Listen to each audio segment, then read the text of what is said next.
You mentioned finding the source for anxiety there, and I know this is a very difficult thing for people to even figure out where to Yeah. begin. Do you have any tips for people to be able to get an understanding of what is this source, or what might it be, or any clues to get them started on the journey so they Oh, can? absolutely. Yeah. Absolutely. Because this is where, this has been my life's work is what is a thought and how does a thought form? So a thought is an experience. Experience is made of details. This is an experience. All our words are the details. So experience has details. It builds into a thought with memories. So all our words are memories in thoughts.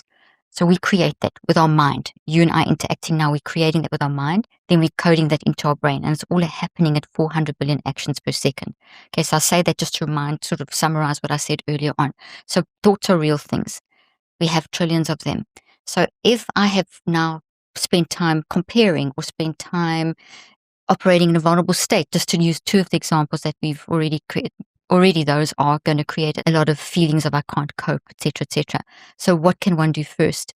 The first thing is to recognize that we have this incredible power to be able to stand back and observe ourselves. It's called the multiple perspective advantage. It's a neuroplasticity concept.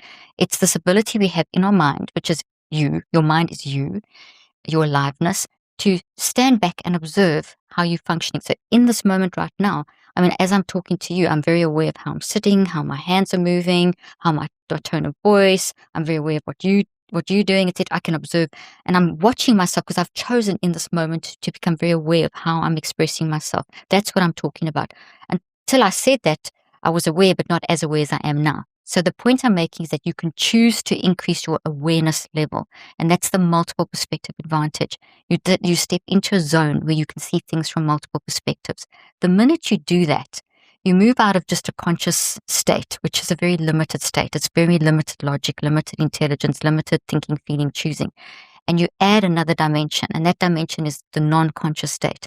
And the non-conscious state is where we have infinite brilliance, infinite creativity, imagination, intuition, insight, wisdom, where all the solutions, the problems and the solutions are. That's the level that we all instinct have. It's part of us. It's our true you, perfect you, whatever you want to call it. But if I get stuck in that conscious state, if I get stuck in a toxic, vulnerable, comparative, toxic, intrusive thought state, I'm going to increase my anxiety and I'm not going to really see the full picture. The minute I say, okay, I recognize I'm feeling this anxiety, let me stand back for a moment, I open the door to this level, this wonderful level. Then what I can do is say objectively, okay, let me see, what are my emotions? So step number one is to gather awareness of your emotions, to gather awareness of 4 signals that operate together all the time. The first one are your emotional signals. And those are whatever, anxiety, depression, and we spoke about anxiety, so let's take anxiety as our example. It's not a disease. It is a fantastic aid to your functioning. It is an emotional support system. It tells you stuff about yourself. If you learn to look at it in the face, you will learn stuff about yourself that will guide you into the next step and help you win the day to just, steal my corner of my eye.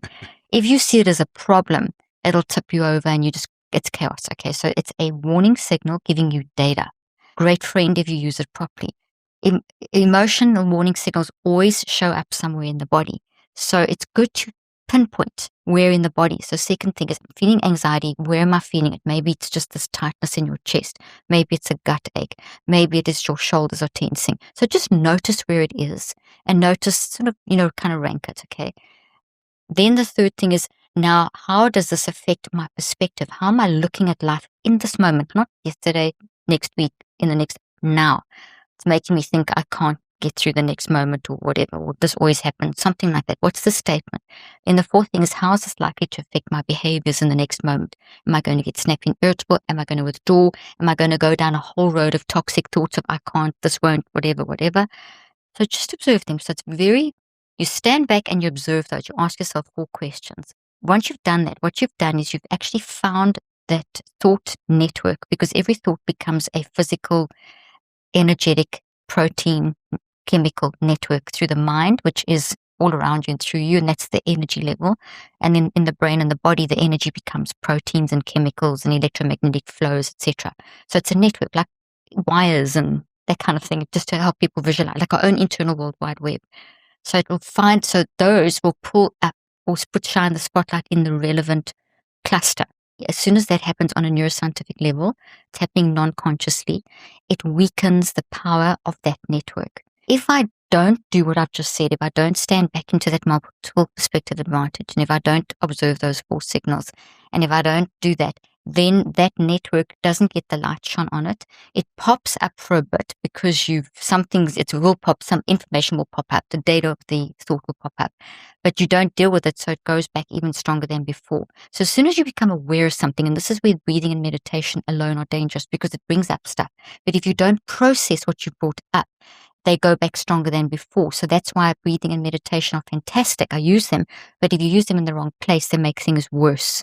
Okay, so we'll talk about that after I've gone through these steps. Okay, so this gather awareness of these 4 signals has brought this network up on a neurophysiological level and weakened its power.